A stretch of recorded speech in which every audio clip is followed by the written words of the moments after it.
Praise the Lord, brothers and sisters.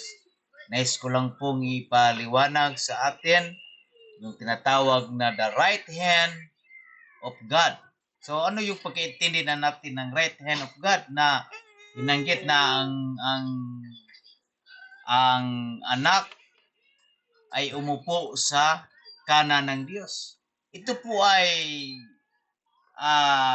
tinatawag na pag sinabing kanan, na ito ay tinutukoy dito ay ang kapangyarihan ng Diyos. Oh, praise the Lord.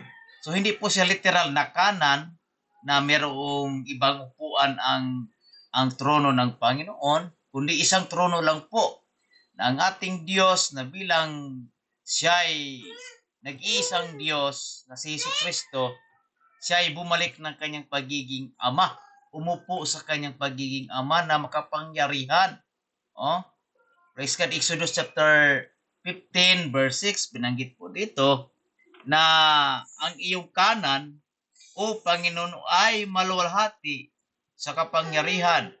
Ang iyong kanan, o Panginoon, ay dumudurog ng kaaway. The right hand, O Lord, is become glorious in power. So, yun po ay, ang tinutukoy po dyan ng right hand ay ang kapangyarihan ng Diyos. The power of God na si Jesus ay bumalik bilang walang hanggang ama na mayroong kapangyarihang tinatawag na authority, his authority. Meron siyang kapangyarihan.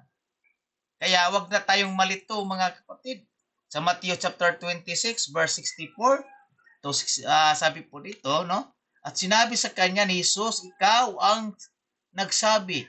Gayon may sinasabi ko sa iyo, buhat ngayon ay inyong makikita ang anak ng tao na nakaupo sa kanan ng kapangyarihan. Pag sinabing kanan, it is the power. Kanan ng kapangyarihan na pumaparitong nasa mga paap ng langit. See?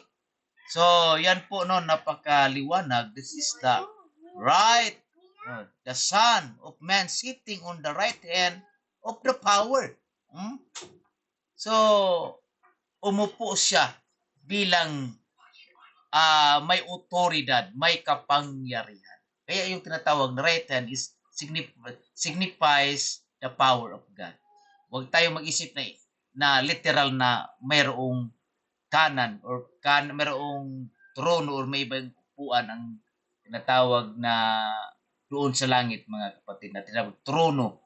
Praise God. The right hand is the power of God. Thank you, and I hope you understand, mga kapatid.